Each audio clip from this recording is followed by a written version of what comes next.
Hello, everyone, and welcome to Police Off the Cuff, Real Crime Stories, Coffee with Cannon. Uh, Very somber morning. Uh, as you can see, I'm not in my usual surroundings. I'm up in the Adirondacks, going a little weekend away, and I heard of the tragic, horrendous situation of those two officers that were shot in the 3-2 precinct. One of them died. Just horrendous. There's their pictures on the screen. As you can see, really young guys. The officer on the left, PO Jason Rivera, age 22, he was killed, and police officer Wilbert Mora, age 27, both assigned to the 3-2 precinct, uh, one of the busiest precincts in Manhattan North. These two, uh, basically, Officer Rivera had 2 years on the job, and Officer Mora had three. So they're really rookies. But look at their faces. Look how eager they are. Look what great officers they are. Just by the looks on their faces, just unbelievable. And this is a picture of on the screen of Officer Jason Rivera's body being taken from Harlem Hospital. The salute of all the police on the scene. Just a somber, horrendous situation. The NYFD, which is right one of the busiest houses, FDNY, is in the 3-2 precinct. Just a tragic time, and I mean, I just couldn't ignore it. When I was in homicide, the 3-2 precinct was like one of our second homes because we were up there all the time. Because obviously, it's a precinct that gets a lot of shootings, a lot of murders, and it's just a horrendously huge tragedy. I don't think you can even describe it. Imagine someone 22 years old wants to do the right thing, comes on the New York City Police Department. He grew up in Washington Heights, and going to a domestic violence call where he's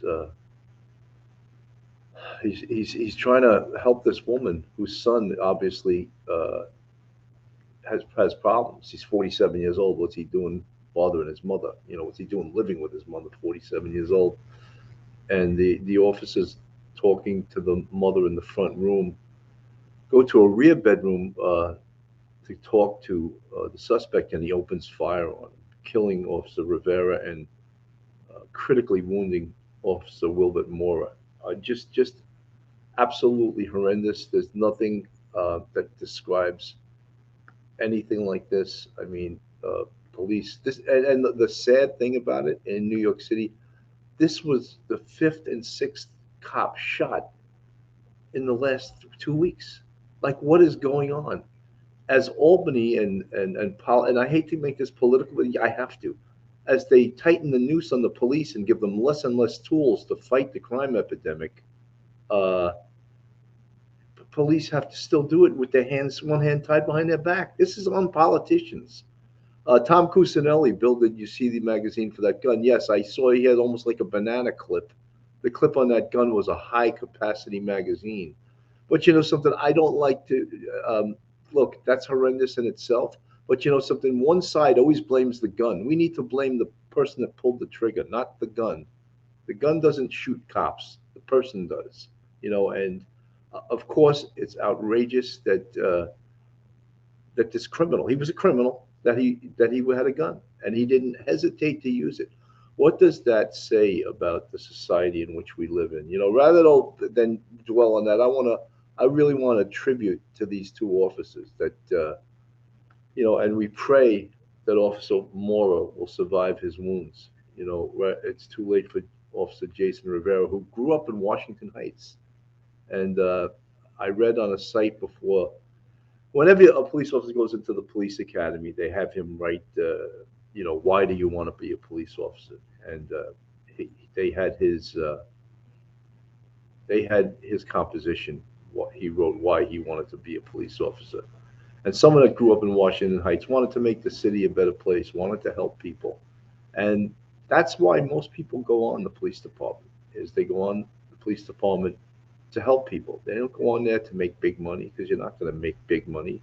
They don't go on there to to be a cowboy out in the street and just the new sheriff in town. They go on the job, and 99% of people do this. They go on the job to help people, and uh, Officer Rivera was no exception to that. That was his goal in life, was to help people. You look at these heartbreaking photos. That's Harlem Hospital, which I seen when I was on a job in homicide. I seemed to be there every day. They didn't even ask to see my ID when I walked in, and I was, of course, in plain clothes because we were there so often. They knew who we were. And there's a picture of Jason Rivera on the scene. The 3-2 precinct is it's on 135th Street. So this job, this domestic violence job that the officers responded to, was just down the block from the precinct. And there's the station house, and it's one of the busiest precincts in Manhattan. Uh, I should say the city, not just Manhattan. And by busy, I don't mean jobs. I mean violence.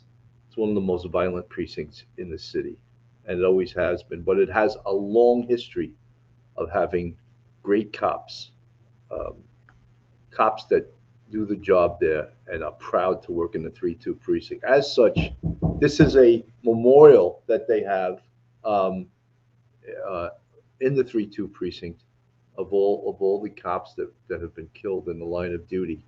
Um, and it's one of the most probably in the entire city uh, that uh, because it is a violent, very active precinct. Um,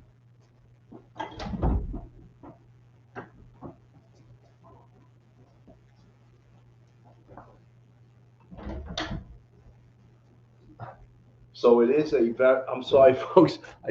I'm in a hotel and someone came to the door actually, and I had to go to the door. Sorry. Um, yeah, so it is a very, very active precinct uh, and a very proud precinct. Lieutenant Peter Pranzo can tell you that because Lieutenant Peter Pranzo was a legend from the 3-2 precinct, and he holds that place great close to his heart. Believe it. Um, and most people that work in the not most, all people that work or have worked in the 3-2 precinct have a great respect for the precinct, a great respect for the cops who work there, and a great respect for the community who want the police there, want the police to do their job and back the police, and what's going on, and again, I'd rather stay away from politics today. I'd rather tribute to these two cops, the one officer who lost his life, Jason Rivera, and the other who's fighting for his life, Wilbert Mora. I would rather salute them. The SBA posted this. When a police officer is killed, it's not an agency that loses an officer, it's an entire nation. So that's from the Officer Down Memorial page. So I think we can echo that sentiment. Everyone feels a lot diminished today by what happened last night in Harlem. Again, there's the 3-2 precinct memorial wall. I don't think there's another precinct in the city that has that many officers killed in the line of duty. Um, this is a coin, a challenge coin that there was a captain, a beloved captain who worked in the 3-2 precinct. His name was Terrence Tunnock, and this is what was his saying: "Don't ever forget we are the police." And it came with a lot of pride and a lot of distinction to you are the police, and you're gonna go through doors that no one dare to go through. This is a picture of Officer Wilbert Mora, age 27, who's fighting for his life right now, and we are hoping and praying that he survives, and that his wounds he'll heal quickly from them, and he'll get better. Um, Folks, it's a tough thing to do. It's just to even come on the air today, but I felt I had to do it as a tribute to these guys because it's just you know uh, what's been going on in the city. It really is horrendous. The things that we see, and it's horrendous what officers are up against, and not just against the criminal element, they're up against it from, yeah, from the political nature of this job. We are all up against it, and it's just outrageous. And we want to pray for these officers. And JV Rome's, it's terrible, Sarge. I went down for the walkout last night. So damn sad. Another brother lost. Yeah, officers. It ruins your week. It's not just your day, your week. It ruins. Here's on the screen FDNY saluting the officer's body as it passed. And again, the 3-2 precinct station house. Everyone that's ever worked there, they see that picture, they recognize that as the 3-2, and a great deal of pride for the officers that work in the 3-2, the officers that have worked in the 3-2. Um, they take it. They know they're the real deal, because that's the 3-2. That's the 3-2 precinct, and that's where we work. And anything can happen at any time, and the cops back each other up, and the cops stand up for each other. And no one else, civilians don't understand that, the camaraderie involved, and they think it's the us against them mentality. It is not the us against them mentality. It's just the mentality that at any time, if you don't back a brother officer up, he could lose his life. And it's always a great thing to hear and see backup coming on the scene when you're on a dangerous job. In this job, for example, I don't know. They haven't identified the third officer who shot the perp. Unbelievable, right? Unbelievable. There was a third officer at the door, and when the perp shot the two officers and tried to escape, the third officer shot him. And I had initially had said he was killed, but now he was shot in the head and in the arm, and he's in critical.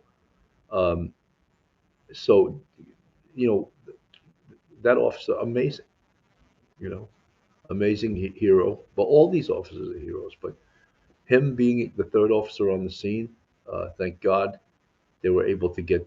He could, shot this guy before he shot someone else or hurt someone else with his high capacity magazine. Uh, it's just outrageous. And again, I wanted to come on the air today as a tribute to these two officers. As you can see, I have their picture up on the screen right now. Uh, Police Officer Jason Rivera, age 22, 3-2 precinct. PO Wilbert Mora, age 27, 3-2 precinct. Uh, that's who we want to focus on. That's who we want to salute. That's who we want to pray for. His family, especially his family. Uh, the new police commissioner, uh, Keishant Sewell, she gave a highly impassioned speech. I thought it was very well done. Uh, she is from Nassau County. Welcome to New York City, right? In 2 weeks, she said 5 or 6. I don't have the exact number. Maybe I have it incorrect. 5 or 6 officers shot in 2 weeks. Welcome to New York City, right, from Nassau County. But it seems like she's got great experience. Uh, she can handle this, and you know, we got to keep the fight. Just imagine you work in the 3-2 precinct. You're a cop in the 3-2 precinct, and this happens, right? And you got to go back to work.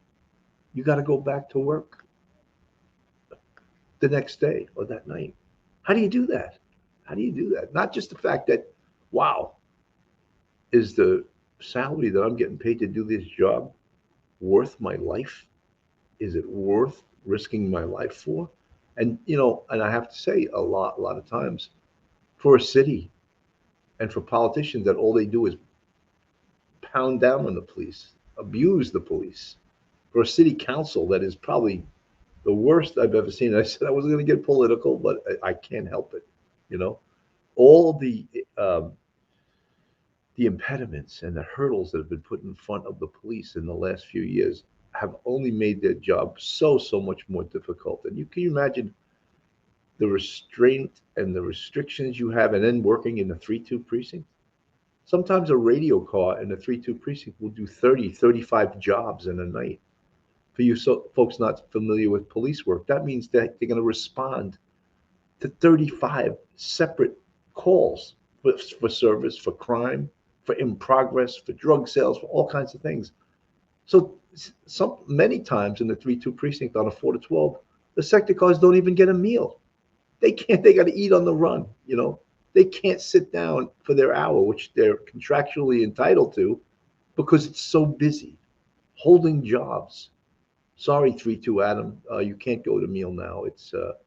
We're holding 15 jobs. And if you're a police officer or been a police officer, you know what that means. They want the cars out there, and maybe sometimes there's not enough cars out there. Jacqueline, many prayers for all the NYPD. My daughter is law enforcement in Memphis. I thank God she is an investigator now in Special Victims Unit. She deals with many DV cases almost daily.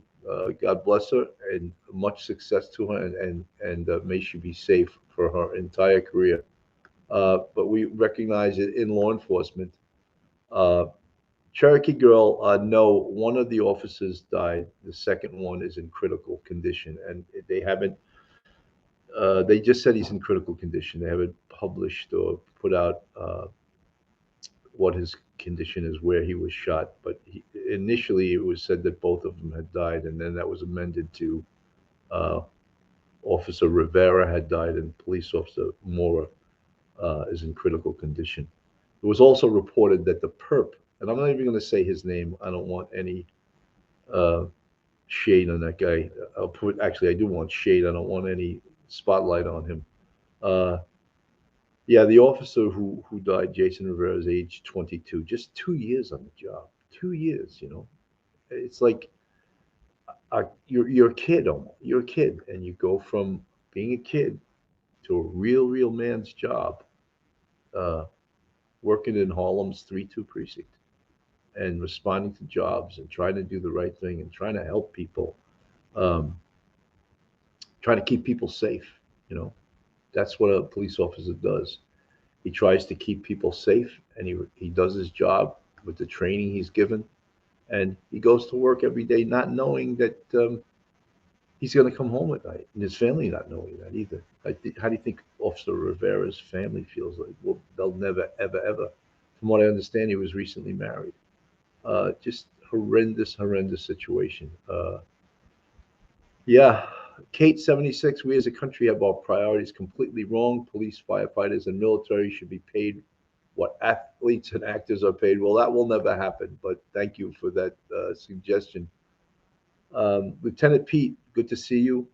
Former 3-2 precinct alumnus. Uh, worked there for a great amount of time. Uh, Michael Jacobs, bring back street crime, stop, question, and frisk. Enough with the words. Yeah, I agree with you. However, there's a lot of Joe Kane. I was a rookie sergeant in the 3-2 back in 1989. Rough neighborhood, great cops, the real police. That's retired NYPD Captain Joe Kane. Uh, Great guy. Now is out of the police department. Retired captain, owns a company called Finest Financial, and he's an economic advisor. I would highly recommend him to you. That's retired Captain Joe Kane. Everyone's touching the 3-2, though. Everyone knows that the 3-2 is just a legendary command. There we go. The station house. I have it on the screen there. Picture of the station house. Some of the greatest cops that ever worked on the NYPD were from the 3-2. Some of the greatest commanding officers, Chief Louis Anamone, Al Matarasso, Vinnie Coogan, um, just some amazing commanding officers there, because although the 3-2 is known as a rocking, busy precinct, it's like sort of, for a commanding officer, it's a crown jewel to say that, yeah, I was once the commanding officer of the 3-2 precinct. And that's said with great pride. It's almost like commanding officers in the Bronx that could say they commanded the 4-6 or the 4-4, or the 4-7, right? Those precincts, or the 4-0 or the 4-1 back in the day. I see my partner here, Philly Grimaldi there. Phil, how you doing today? Not too good, Billy. It's a sad day for the NYPD, and it's a sad day for New York. we lost a brother officer. It's just terrible. I looked at those pictures of those young faces and just brought me to tears. It's terrible. Um, I really don't know what to say. I mean, look at this young man. All the young men and ladies on the NYPD. We're going to have to mourn this brave police officer that gave his life, New York City, and all we could do is try and do the best we could do. But I mean, it's shooting after shooting after shooting in the last couple of weeks, and where are we going? Where is the city going? Something's got to be done. There needs to be swift action. Phil, I was saying that on a day like today, I don't really want to get political, but it's very, very difficult not to. When you think about the restraints that have been put on the police, to defund the police, that they had that diaphragm law for a while, just the restrictions, the stop, question, and frisk restraints, uh, restraints in regards to cost. You, when you think it can't get any worse, it does. And then you see these two great young men, Jason Rivera and Wilbert Mora. Jason lost his life at the age of 22 years old, 2 years on the job. 2 years. I don't even know how he was hired. I didn't know you could be hired. Maybe he had military time at 20. I thought you had to be 22 to be hired.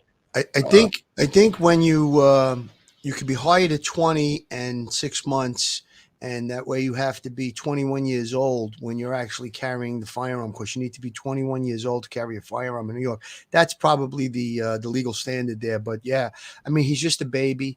It's we have to get political, Bill. We have to, because we have all these, all these politicians that are not in law enforcement. They don't put on the gun, the badge, the bulletproof vest. They don't put the uniform on every day and go out there and deal with this stuff. And I mean, all the other officers that were present there. I mean, you want to talk about post-traumatic stress disorder. When you I listened to the radio transmissions of what happened, and you could clearly hear that. After the two officers were shot, they were calling for the ambulance, and in the background, one of the officers is transmitting, and you hear more gunshots. So, these were a bunch of officers that were in an apartment, and it was hell. They were in hell last night, and the after effects of that. You talk about post traumatic stress, and do you think any one of the politicians sitting in their warm, comfortable houses or beds last night when this was going on are going to have post-traumatic stress over this? No, they're not. Only us, that we were in the thick of the battle that goes on every day in law enforcement. We understand it. We know it. I was on the scene of back in 1987. I was on the scene of a police officer that lost his life. Several times I was on the scene, and it's just terrible. We have to really, I've said this before, we have all the tools right at our fingertips. Mayor Adams, Commissioner Sewell, we have the everything that we need to do is right there. We just have to implement, and we need to back the police officers, and we gotta just do something about these guns. Now, initially they were reporting that it was the perpetrator's mother's gun, but then they changed that, and they said it was an illegal handgun that was purchased somewhere down south and or stolen from down south. So, I mean, there's been so many different conflicting stories. Oh yeah, Phil, there was a clip on it that I think it could hold like 40 something rounds in it. So, Yes. I mean, what was this guy's intentions? Obviously, very bad intentions. 47 years old. What are you doing getting into a fight with your mother at 47 years old? First of all, you don't belong living with your mother at 47. Just a horrendous situation. And, these two young cops, they didn't know what they were walking into, and I'm not saying that they did anything wrong, but they're talking to the mother in the front part of the apartment. They walk to the back to go talk to the son, and he opens fire on them. It's just like, who could anticipate that or respond to that when you're sort of ambushed with it? I mean, it was actually if you think about it, it's actually a suicide mission. There were other police officers present. Was he going to get away? No, he wasn't going to get away. And even if he had gotten away, he would have been captured. I'm sure, the great detective work of the NYPD, they would have found who he was. And so it was a suicide mission. He decided he was going to take out the cops and the fate for him is what it is. But all these lives are lost, and for what, you know? And did you see the clip that was in that gun, Billy? Did you Yeah, see? I did. I did. It was horrendous, I mean, horrendous. And, Phil, and to get political, they restrict us, retired cops, from carrying our old clips, our old magazines, to use the correct terminology, to use the magazines that we carried for 27 years. They don't want to let us do that. I mean, politicians are out of their minds. They're just crazy. Listen, not only do they restrict the amount of bullets we could carry in a gun, they restrict the ammunition. Now, the ammunition that is 100% legal in New York, which is a copper jacketed hollow point, is 100. Every round is a felony charge in New Jersey. So if you travel into New Jersey and you carry those rounds, you're technically in violation of the law. So yeah, we got to get on the same page here. There's this big push for to do away with the Second Amendment and all of that. But when we have law enforcement officers, active and retired, that could be there to maybe save somebody, and now you're putting restrictions on them, and we're outgunned by these scumbags in the street. I mean, that clip that was in that thing, that's not for anything other than going into battle and having maximum firepower. It's ridiculous. It's totally ridiculous. This also comes on the heels of the new district attorney for Manhattan, Alvin Bragg, talking about not prosecuting people for certain crimes. It's very bad timing for Alvin. I think Alvin should be removed before he even starts with his policies. Uh, Too bad we don't have that here in New York, where someone could be recalled. You know, and a lot of these people get very cocky when they say, "I was elected to do this." Only 23% of the Of the eligible voters voted. So, like, don't act like you were elected by the majority of New Yorkers, 23%. And that's a shame that only 23% of the voting population voted for you. But that doesn't give you a mandate to do outrageous shit. Or does Soros, the billionaire who gave you $1 million for your campaign? He does not, he's one vote, all right, because he's got a lot of money and can make you do what he wants to do through his money. That's not democracy. Absolutely. And listen, when you're talking about 23% of the people that were eligible to vote, and then you take $1 million and throw it into that campaign, and you're throwing up the picture and the name of the person that Soros obviously backed, it's almost a slam dunk when you're putting that kind of money into a local district attorney's election. And then all the other candidates that were vying for the district attorney's position, what could they have had in their campaign compass? $50,000 maybe. So it's just outrageous. There needs to be reform with that. There's so many things that are just common sense that need to be done. But again, I don't think, and I was out last night, I came on late because I was out very late last night, but every person that I ran into last night had the same feeling about what was going on. People are heartbroken. People that, might be a little bit on the other side of the law, so to speak. I mean, even people like that. I got a text message from Jimmy Calandra about this morning. Now, he's from the Bath Avenue crew. He's got his own podcast. He was obviously on the wrong side of the law at one time in his life. He got his life straightened out or whatever. But even a guy like him is feeling terrible about what's going on. I mean, there's just, we have a need for law and order. If we're going to be a normal society, we have to have law and order, and we don't have that in New York and across the country. We do not have that right now. We haven't had it for a while. Things are just out of control, Billy. Richella Pranzo, thank you for putting on the screen what Pat Lynch said. PBA president said it loud and clear without making any political statements that discussions will be had after this is all over. I'm sure everyone knows what he meant. Pat Lynch, a great PBA president. These discussions, they should have been happening all along, because first of all, the New York City Council is outrageous. They're just a bunch of police haters. And Albany is not much better, with these bail reform laws that are put. Look, an 11-month-old child was shot in the face in the Bronx. And then every time we look at the perps involved, they're on parole or they got out on bail for a gun charge. And it's like they think this is like about rights of a criminal. No, it's not about rights of a criminal. It's about the rights and public safety is what it should be about, not the rights of a criminal who's carrying a gun and very willing to shoot that gun. Shot an 11-month-old girl in the face. You know what, Bill? We all saw this coming. You, I, everybody in law enforcement, everybody with common sense, when they started with the bail reform and they started with the anti-police rhetoric, defund the police, and they got rid of stop, question, and frisk, and they got rid of anti-crime.